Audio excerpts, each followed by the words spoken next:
오늘은 카이로스를 건져 올리라 라고 하는 제목으로 하나님 말씀 전하겠습니다. 우리 잠깐 그림 한번 볼까요? What is my name? 난 누구일까요? 네, 그림 한번 보십시오. 나는 앞에 머리털이 풍성합니다.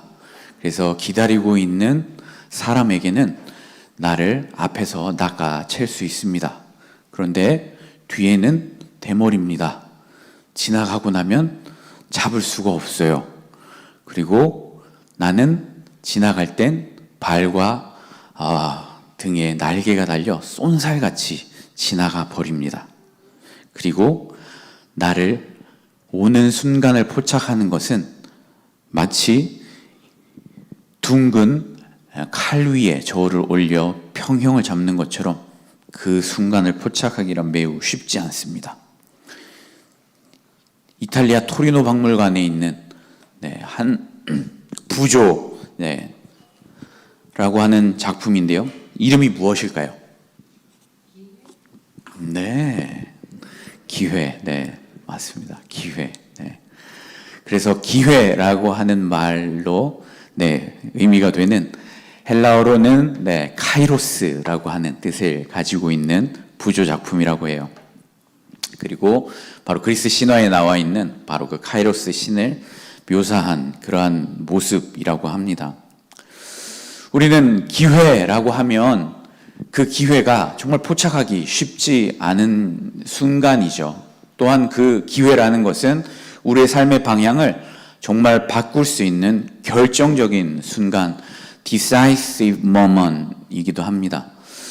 그런데 성경에서는 오늘 이 기회에 관해서 카이로스에 대해서 말하고 있는 본문이 나오고 있어요. 그것이 바로 오늘 읽은 15절, 16절의 말씀을 보면 나옵니다. 15절, 16절에 뭐라고 말씀합니까? 다시 한번 살펴보겠습니다. 그런즉 너희가 어떻게 행할지를 자세히 주의하여 지혜 없는 자 같이 하지 말고 오직 지혜 있는 자 같이 하여 세월을 아끼라.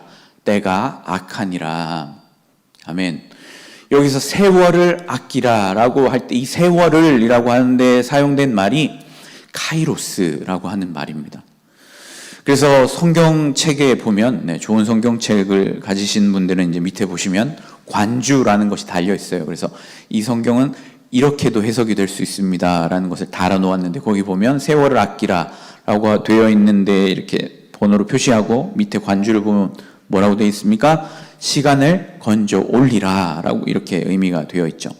그래서 여기서 이 세월이라고 하는 것이 시간이라고 하는 의미로 되어 있고 NIV는 그 의미를 좀 더 의역을 하여서 opportunity라고 기회라고 번역을 하고 있어요. 그럼 여기서 세월을 아끼라 라고 하는 의미는 과연 아까 우리가 부조 이 작품에서 본 것처럼 우리 시간을 마치 아껴서 뭔가 열심히 살아서 우리에게 다가오는 그 기회를 우리가 잡아야만 할 것처럼 성경도 그렇게 우리에게 이야기하고 있는 걸까요? 아니에요. 성경은 오늘 그렇게 말씀하지 않습니다. 좀 더 명확한 번역을 살펴보려면 이 카이로스라고 하는 것에 성경의 개념을 우리가 보아야 해요. 성경에서 나오는 이 시간 개념은 두 가지가 있습니다. 하나는 크로노스, 하나는 카이로스예요. 크로노스라고 하는 말은 우리가 영어에서 chronicle이라고 하는 말에도 잘 드러나 있는 것처럼 연대기예요. 흘러가는 시간이에요. 그래서 그거는 passing time이고 또한 chronological time이기 때문에 잴 수 있어요. 그래서 1820년도에는 1900년도에는 이런 식으로 연대기로 표시할 수 있고 그 시간은 언제인지를 특정하며 흘러가는 연대표로 재는 시간이 바로 크로노스예요. 그래서 시계가 똑딱똑딱똑딱 하고 지나가는 것이 크로노스의 시간이죠. 그런데 성경에서는 또 하나의 시간을 이야기하고 있어요. 오늘 본문에서 사용한 것이 바로 이 시간이에요. 그것은 바로 카이로스예요. 카이로스의 시간은 이런 양적으로 1820년도 이렇게 재는 시간이 아니에요. 이 시간은 질적인 시간이에요. 그리고 이 시간은 결정적인 시간인데 그 시간은 바로 하나님이 임재하셔서 역사하시는 시간이 바로 카이로스의 시간을 특별하게 이야기해요. 즉 우리의 삶에 흘러가는 시간 가운데 크로노스의 시간이 똑딱똑딱 흘러가지만 그 모든 시간 가운데 특별하게 결정적인 시간이 있다는 거예요. 그것은 하나님이 임재하셔서 우리의 삶 가운데 들어오셔서 역사하시는 시간이라는 거죠. 그것이 바로 카이로스예요. 그것은 바로 divine moment라고 표현할 수도 있고요. 그리고 이 시간은 흘러가 버리고 지나가 버리고 없어지는 그냥 passing time이 아니에요. 이 시간은 우리의 삶 가운데 내 안에서 living, 살아있기도 하고요. indwelling, 내 안에 거주하면서 그 시간이 살아서 내 삶을 역동하고 추진하는 시간이 될 수도 있는 그 시간이 바로 카이로스의 시간이에요. 이 카이로스의 시간은 그냥 흘러가 버리는 시간이 아니라 하나님이 내 안에 임재하심으로 그것이 내 안에 영원으로 살아서 움직일 수 있는 시간을 바로 이 카이로스의 시간이라고 말한다라는 것이죠. 카이로스는 이런 의미에서 보면요, 정리하면 이런 뜻입니다. 내 삶의 시간 속에 하나님이 개입하여 내가 마주한 지금의 신적 의미를 드러내고 해석하는 거룩한 시간이다, 이렇게 말할 수 있어요. 즉 나의 일상의 삶의 시간은 계속 크로노스로 흘러가고 있습니다. 그런데 이 크로노스에 흘러가는 시간 가운데에 내 삶에 하나님을 개입시키는 거예요. 하나님, 오늘 살아가는 내가 마주하고 있는 오늘 이 삶의 의미가 무엇인가요? 하고 하나님을 내 삶에 초청하여 개입시킴으로써 하나님이 내 삶의 의미, 지금 내가 마주하고 있는 이 오늘, 이 현재라고 하는 이 프레젠트를 어떤 의미로 내가 마주하고 살아가야 하는지 하나님께서 해석하시고 하나님께서 그 의미를 드러내시도록 하나님을 내 삶 가운데 초청하여 개입시키는 시간, 바로 그 시간이 카이로스의 시간이라는 것이죠. 이런 의미에서 오늘 본문이 세월을 아끼라, 때가 악하니라 라고 말씀하는 것은 이 시대는 악한 시대라는 거예요. 이 악한 시대는 뭐예요? 바로 이 크로노스의 시간을 따라 살지 카이로스의 시간을 따라서 하나님이 오늘 나에게 주시는 이 의미, divine meaning, 신적인 의미가 도대체 뭔가, 오늘 내가 마주하고 있는 이 현실의 의미가 무엇인가 하는 것을 사람들은 알려고 하지 않는다는 거죠. 그냥 흘러가는 시간 가운데서 부어라 마셔라, 놀고 즐기자, 자기에게 주어진 삶에서 그냥 자기가 하고 싶은 대로 하면서 자기가 주인 되어서 살아가는 삶을 살아간다라는 것이죠. 그 가운데서 우리 그리스도인들이 해야 한 일은 무엇이라고 말하고 있나요? 카이로스를 건져 올려라 라고 말하고 있어요. 흘러가는 시간의 강 가운데에서 특별한 이 카이로스의 시간, 하나님께서 내 삶 가운데 개입하셔서 나에게 의미를 주시는 바로 그 시간을 우리가 건져 올리도록, 바로 그러한 삶을 살아가는 것이 우리 그리스도인들이 살아가야 하는 삶의 방식이라는 것이죠. 그래서 오늘 17절의 말씀을 이어서 이렇게 말씀합니다. 그러므로, 결론을 말할 때 그러므로죠. 어리석은 자가 되지 말고 오직 주의 뜻이 무엇인지 이해하라. 즉 우리가 살아가는 삶의 방식은 뭐라고요? 오늘 내가 살아가는 삶의 이 의미가 무엇인지, 주님의 뜻이 무엇인지를 우리가 이해하려고 하나님을 내 삶 가운데 개입시키는 바로 그러한 삶을 살라라는 것이죠. 그렇게 살지 않으면 어떻게 됩니까? 주의 뜻을 이해하려 하지 않으면 우리는 자연스럽게 어리석은 삶을 살 수밖에 없고요.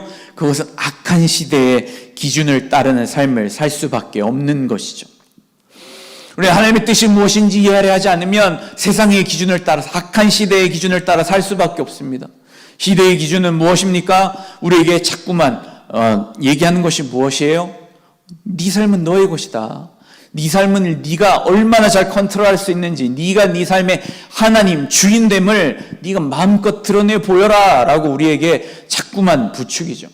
그래서 세상은 얼마나 좋은 대학을 가야 하는지, 얼마나 많은 돈을 벌어야 하는지, 얼마나 좋은 차를 타야 하는지, 얼마나 넓은 집에 살아야 하는지, 이런 것들을 가지고 눈에 보이는 가시적인 것들로 자꾸만 우리의 삶을 규정하려고 해요. 그리고 그러한 것들을 보여주고 자랑하는 것이 내가 얼마나 내 삶을 잘 컨트롤하고 있는지, 즉 다른 말로 내가 얼마나 내 삶의 주인 되어 하나님 노릇을 잘하고 있는지라는 것을 증명해 보이라라고 우리에게 계속해서 부추기는 것이죠. 이런 삶의 기준을 따라서 우리는 계속해서 산다라는 것은 한마디로 얘기하면 바로 자만하는 삶이다라고 말할 수 있어요. 자만이라고 하는 것은 한자로 보면 어떻게 됩니까? 스스로 자자에 바로 가득할 만, 넘칠 만자를 쓰고 있죠. 자기가 그 안에 가득한 거예요. 자기가 넘치는 거예요. 우리가 하나님 없이 살아가는 모든 삶이 자만의 삶이 된다는 것은요, 그 속에 오직 자기만 생각하는, 자기만 가득 차 있는 거예요. 그래서 나의 이기적인 욕망으로 내가 좋은 것을 따라서 살아가야 하고요, 내 안에 자기가 가득하니까요, 내가 나를 얼마나 대단한지 자꾸만 자랑해야 되고 드러내야 하고요, 또한 그렇게 되지 못하면 내 삶을 자꾸만 불안해하고 초조해하고 염려하며 그렇게 살아가는 거고요. 또한 그렇게 살지 못하고 그렇게 행하지 못했던 모든 과거의 삶을 후회하고 원망하고요. 이러한 자기로 가득한 삶을 살아가는 것, 자만하는 삶을 살아가는 것이 바로 하나님 없는 사람들의 특징이라는 것이죠.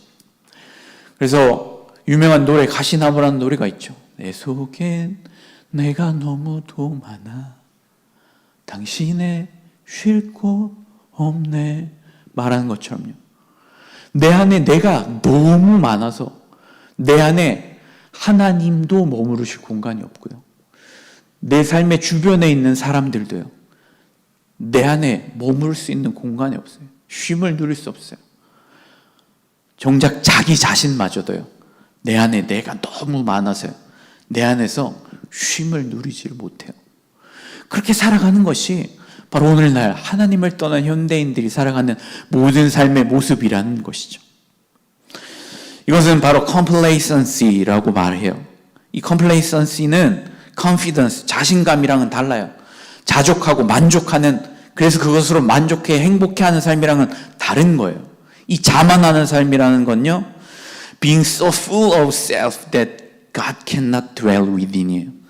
내 안에 내가 너무 많아가지고 하나님조차 머무실 수 있는 공간이 없는 것, 바로 그것이 이 자만하는 자의 삶이라는 거죠. 이 자만으로 빠진 우리의 삶은요, 어떻게 되나요? 공허하고 불안해요. 그래서 이 자만에 빠진 자의 삶을 18절에 우리에게 이렇게 이야기해요. 술 취하지 말라. 이는 방탕한 것이니 오직 성령으로 충만함을 받으라. 카이로스를 건져 올리지 못하는 삶의 특징이 뭐예요? 방탕함으로 빠지는 거예요. 자만하는 자의 삶은 반드시 방탕함으로 빠지게 돼 있어요. 그래서 자꾸 부어라 마셔라, 신이 나서 한 잔, 파티 하느라 한 잔, 내가 얼마나 대단한지 나의 능력의 업적을 한번 좀 봐라, 사람들 초대해가지고 보여주느라 한 잔, 또 그렇지 못한 삶이라 너무 서글퍼서 한 잔, 계속해서 이러한 방탕한 삶으로의 삶을 허비할 수밖에 없게 되는 것이 우리의 삶이라는 것이죠. 그래서 자만하는 자의 삶은 그렇게 자기를 자랑하거나 혹은 그런 삶이 되지 못한 것을 후회하거나 혹은 지금 자랑하고 있는 삶도 언제 빼앗길지 몰라 불안하고 염려하는 삶으로 빠지기가 쉬워요. 그렇기 때문에 이 자만하는 자의 삶은 늘 감옥에 갇혀 사는 것과 같아요. 자만하는 자의 삶은 어떤가요?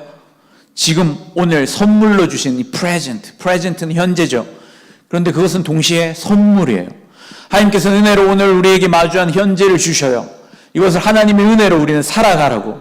그래서 하나님이 우리에게 주신 현재를 하나님의 임재, 프레젠스랑 함께 더불어 살아가라고 우리에게 선물로 주시는 거예요. 그런데 이 자만이 가득한 자는 오늘날 이 주어진 현재를 선물로 살지 못해요. 감옥에 갇혀 삽니다. 어떤 감옥인가요? 과거의 감옥이에요. 이 자만에 가득한 자의 삶은 자꾸 과거에 집착해요. 그때 그렇게 했어야 되는데, 그때 왜 그렇게 했지? 왜 이렇게 하지 않았지? 자꾸만 과거의 일을 들추어내서 후회하고 원망해요. 지금 내 삶이 자꾸만 만족스럽지 못하니까요. 그리고 지금 현재를 살아가는 삶인 것 같은 사람도 있어요. 지금 약간 잘 나가는 것 같은 사람은요. 근데 그 사람도 자기를 자랑하고 또한 방탕하느라, 나를 얼마나 내가 대단한 사람인가를 드러내느라 바빠요. 그러니까 현재를 살지 못해요. 또 동시에 미래를 살지 못해요. 왜냐하면 염려와 불안으로요. 이것을 언제 빼앗길까? 내 삶 도대체 어떻게 되는 거지? 불안하고 염려하느라 살지 못해요. 이런 감옥에 자꾸만 갇혀 사는 거예요. 이런 사람은 오늘 나에게 주어진 이 현재 선물로 주어진 오늘의 삶을 우리는 살지를 못하는 거죠. 그래서 오늘 나에게 허락하신 하나님의 은혜와 기회를 맛볼 수가 없는 거예요. 그래서 이 자만하는 자의 삶을 유일하게 해결할 수 있는 대안이 무엇인가요? 오늘 성경 본문 우리에게 말씀해요. 19절 20절 말씀 우리 함께 한 목소리로 읽어보겠습니다. 19절 20절입니다. 시작. 시와 찬송과 신령한 노래들로 서로 화답하며 너희의 마음으로 주께 노래하며 찬송하며 범사의 우리 주 예수 그리스도의 이름으로 항상 아버지 하나님께 감사하며 아멘. 자만을 극복할 수 있는 열쇠가 하나님 뭐라고 말씀해요? 감사와 찬송이라는 거예요. 왜 그래요? 이 감사는요, 자만이라는 이 독을 해독하는 유일한 해독제예요. 왜냐하면 그것은 내가 지금 어떤 업적과 성취를 이루어서 내가 무언가를 가지고 있고 잘 되는 것 같은 삶으로 나아가려 할 때 나의 성공 이후에 내가 교만해 줄 수 있는 이 교만을 낮춰주는 것이 바로 감사이기 때문이에요. 그래서 방탕으로 나가는 삶을 절제시켜줘요. 또한 동시에 감사는 어때요? 내가 지금 뭔가 잘 못 나가고 있는 것 같고 내 생각과 계획과 다르게 흘러가고 있는 나의 삶의 어떠한 그 어두움, 그 우울함, 뭔가 깊은 어두운 시간을 지나갈 때 실패한 후에 그것을 또한 감사는 해독해줘요. 왜 그래요? 이 실패로 인하여서 내 삶은 어떻게 되는 거지? 불안해하고 염려할 수밖에 없는 것이 우리의 삶인데 그것을 감사는 해독시켜 주어 우리의 불안을 잠재워 주기 때문이에요. 그래서 오늘 성경 본문은 우리에게 이 카이로스를 건져 올리는 삶으로 우리를 초대하면서요, 이 카이로스를 건져 올리기에 우리가 적극적으로 해야 하는 삶이 무엇이냐? 바로 우리의 삶 가운데 감사와 찬송함으로 하나님 앞에 나아가라 우리를 초대하고 계시는 거예요. 자만은 어떤가요? 내가 이뤘다라고 하는 자기 중심에서 시작이 되는 삶이에요. I did it. 내가 했다. 내가 이렇게 이루었다. 내가 이렇게 돈 많이 버는 거 봐. 내 능력을 좀 봐. 내가 이렇게 좋은 차 탈 만큼, 이 좋은 집에 살 만큼 내가 이렇게 능력 있는 사람이야. 나를 자꾸만 자랑하고 나를 자꾸만 드러내고 싶은 그 동기에서 시작되는 것이 자만이에요. 그런데 감사는 어때요? 하나님이 이루셨어. God did it. 하나님께서 이루셨다라는 이 고백으로 이 자만하고자 하는 우리의 마음을 낮추어주세요. 겸손함으로 낮추어주세요. 그리고 하나님의 은혜를 기억하도록 만드시는 거죠. 내가 한 것 같지만 내가 한 것이 아니고 하나님께서 은혜로 나를 여기까지 인도해 주셨어. 하나님께서 나에게 일할 수 있는 능력도 주셨고 지혜도 주셨고 건강도 주셨기 때문에 내가 이러한 성취들을 이룰 수 있었어. 내가 이룬 것 같지만 내가 한 것이 아니고 하나님께서 하신 거야. 하나님께 감사의 고백을 올려드릴 때 우리는 자만하고 방탕하는 삶으로 나아가는 것이 멈춰진다는 것이죠. 여러분, 우리의 삶이 위험해질 때가 언제예요? 우리의 삶이 위기로 빠지기 좋은 때가 언젠가요? 하나님 없는 성공을 누릴 때예요. 내가 성공을 누리고 있는데 그것이 하나님이 없는 상태로 누리고 있을 때 그것만큼 위험한 게 없어요. 다윗이 하나님 앞에 마음에 합한 자라고 불렸던 그 다윗이 언제 범죄하였나요? 다윗은 그렇게 하나님 앞에 신실하고 힘들고 어려울 때 그렇게 충성스럽고 하나님을 찾고 그렇게 하나님 앞에 마음에 합당한 자였는데 그가 밧세바를 범할 때는 언제였어요? 나라가 평안하고요, 전쟁이 어느 정도 그치고요, 자기가 전쟁을 지휘하러 나아가지도 않아도 될 만큼 나라가 평안할 때였어요. 그는 옥상에 그렇게 거닐고 있을 때, 하나님 없는 그러한 성공을 누리고 있을 때 그는 하나님 앞에 범죄하는 실수를 저지르는 거죠. 우리가 하나님 없이 성공을 누리고 있을 때 그것만큼 위험한 게 없어요. 내가 이루었다, 내가 이룬 거야, 나를 자랑하기 바쁘기 시작하면요, 우리의 삶은 금세 흔들리고 이 방종함으로 방탕함으로 나아가 무너지기 쉬워요. 그래서 영적인 방종으로 나아가서 우리의 삶이 moral hazard, 그런 도덕적 해이가 반드시 나타나게 돼 있어요. 왜냐하면 난 이렇게 큰 업적을 이룬 사람이야, 난 이렇게 대단한 사람이니까 이것 정도는 내가 해도 되는 사람이지 라는 자연스럽게 연결이 되거든요. 내가 이거 한다고, 내 왕인데 뭐 이거 한다고 내가 밧세바 하나 데려온다고 뭐 문제가 되겠어. 내가 왕인데. 난 뭐든지 다 할 수 있는 사람인데. 이렇게 되는 거죠. 우리가 성공하였다라면, 하나님께서 어떤 성공과 성취를 우리 가운데 허락해 주셨다면요, 우리는 그 주신 분이 하나님이시라는 것을 반드시 기억하며 하나님 앞에 감사함으로 나아갈 수 있어요. 사랑하는 성도 여러분, 이번 한 해 가운데 이 추수감사절을 맞이하며 하나님께서 나에게 허락하신 어떠한 감사의 조건, 성취한 것, 또한 이룬 어떤 업적이 있나요? 그것을 너무 자랑하며 자기를 드러내려고 하지 마세요. 그것만큼 위험한 게 없어요. 이런 것 같은 것도 순식간에 무너져 내릴 수 있는 것이 바로 우리의 영적인 교만함과 자만과 방탕함으로 나아가는 삶이 될 수 있다는 거죠. 그러면 오늘도 우리에게 성취가 있다면 그것을 오히려 감사함으로 건져 올리셔야 돼요. 하나님, 나에게 이 주신 의미가 무엇입니까? 오늘 나를 이렇게 이루게 하셨고 또한 성취하게 하셨고 무언가를 얻게 하신 의미가 무엇입니까? 그 카이로스의 의미를 물으셔야 해요. 그래서 그렇게 물고 카이로스를 건져 올릴 때 우리는 어떻게 됩니까? 자만한 마음은요, debauchery, 방탕함으로 나아가요. 그러나 하나님 앞에 나아간 이 감사하는 마음을 가지고 나아가고 주의 뜻을 구하는 겸손한 마음은 어떻게 돼요? debauchery, 방탕이 아니고 devotion, 헌신하는 마음으로 나아가게 돼요. 나에게 주신 이것을 하나님이 왜 주셨을까? 이것을 나는 어떻게 사용해야 할까? 헌신하는 거예요. 하나님이 원하시는 곳이 어딜까? 이것을 나는 어떻게 나아가 드려야 할까? 나눠야 할 곳은 어딜까? 드리며 대접할 곳은 어딜까? 내가 섬겨야 할 것은 무엇일까? 디보션으로 나아가게 된다는 것이죠. 또한 동시에 자만한 마음은 어때요? 염려하는 마음으로도 이어져요. 염려하는 마음은 왜 그래요? 내가 책임져야 한다라고 하는 자기의 중심성에서 비롯되는 것이 또한 자만, 염려예요. 그렇기 때문에 내 삶이 내 생각대로 흘러가지 않고 있어 너무 염려와 불안이 찾아올 때, 내 삶이 너무나 깊은 수렁 속으로 들어가는 것 같을 때 우리가 해야 할 일은 무엇이에요?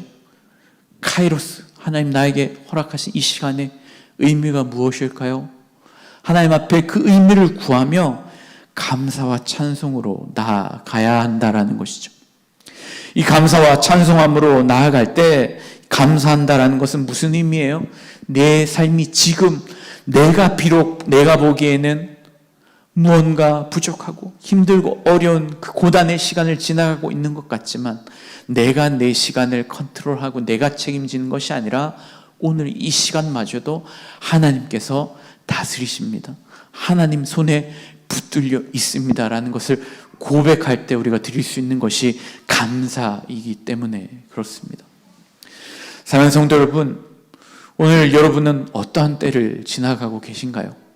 오늘 이 추수감사절을 맞이하며 여러분 어떠한 삶의 상황을 지나가고 계신가요? 하나님께서 여기까지 우리의 삶을 무언가 이루도록 하셨고 얻게 하셨고 성취하게 하신 것도 있을 거예요. 또한 반대로 하나님께서 무언가 내가 원하지만 그것을 아직 얻지 못하게 하셨고 오히려 내 생각과는 다르게 기다리게 하고 계시고 혹은 뭔가 인내하고 참고 고통 가운데 지나가야 하는 시간을 지나가고 계신 성도님도 계실 거예요.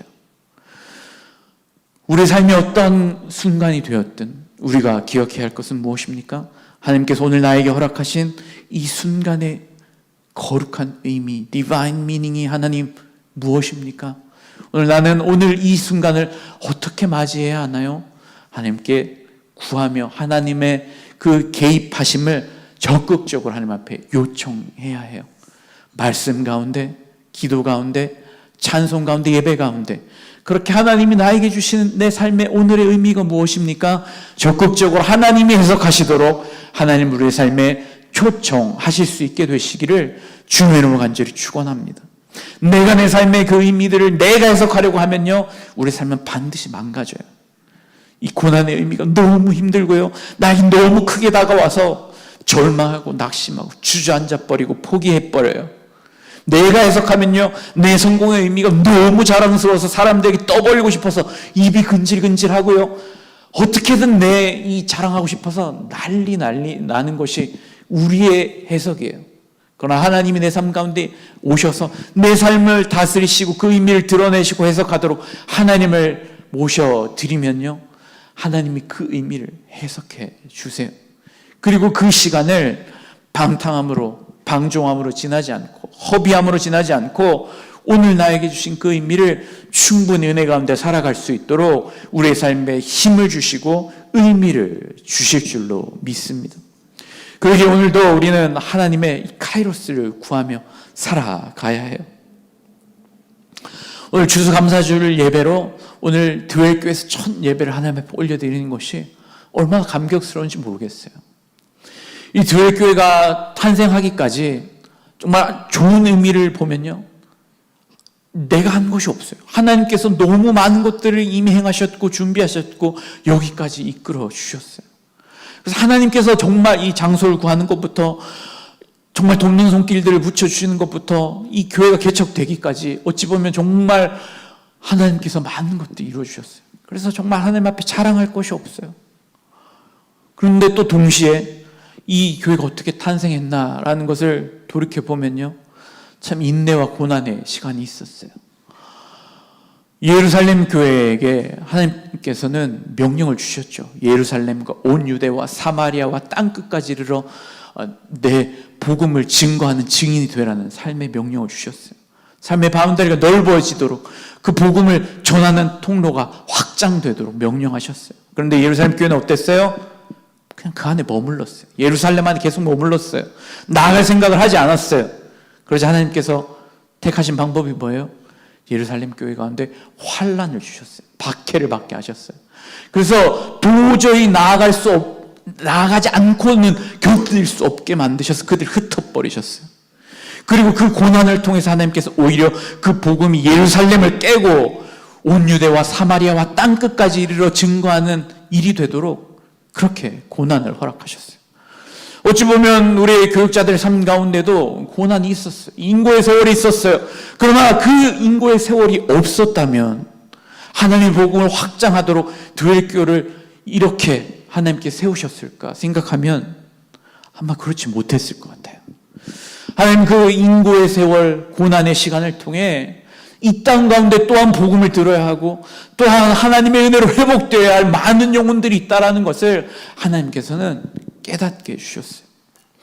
개척된 교회 가운데 이 교회가 도대체 자라갈 수 있을까? 정말 염려와 불안이 끊을 수 없는 상황 가운데 하나님께서 많은 손길들을 붙여주시고 함께 예배할 수 있는 은혜를 붙여주셨어요. 그래서 하나님의 전적인 은혜예요. 동시에 그것은 영적인 또한 부담감이 돼요.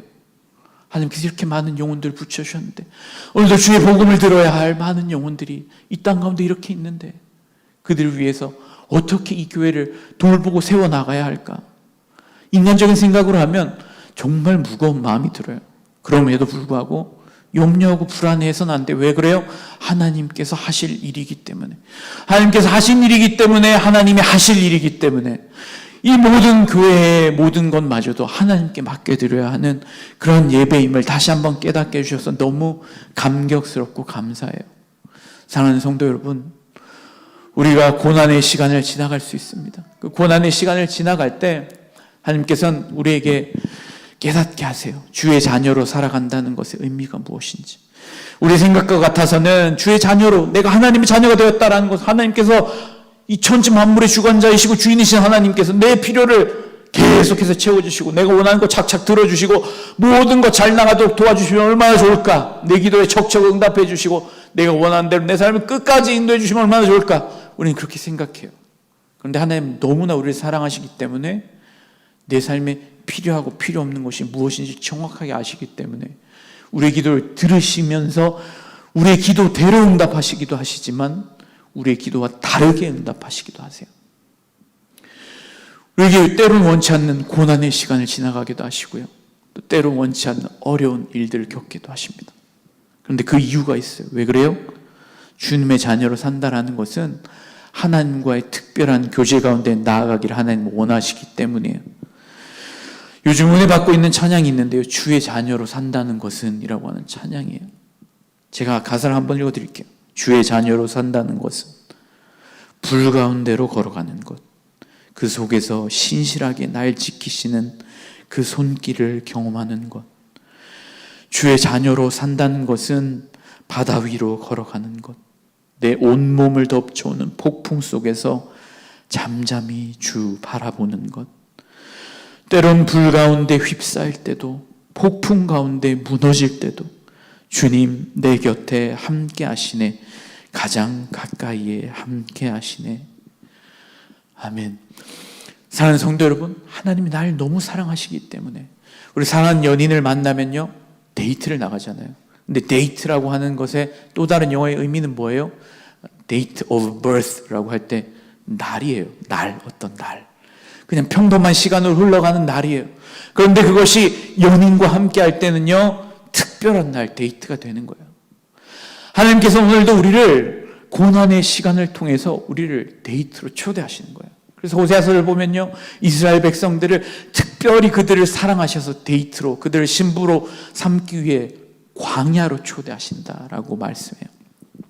오늘 어려운 시간을 지나고 있는 성도님들 계신가요? 이 추수감사 주일인데 도대체 내가 무엇을 감사해야 하나요, 하나님? 이 상황 가운데서 내가 무엇으로 감사를 올려드릴 수 있나요?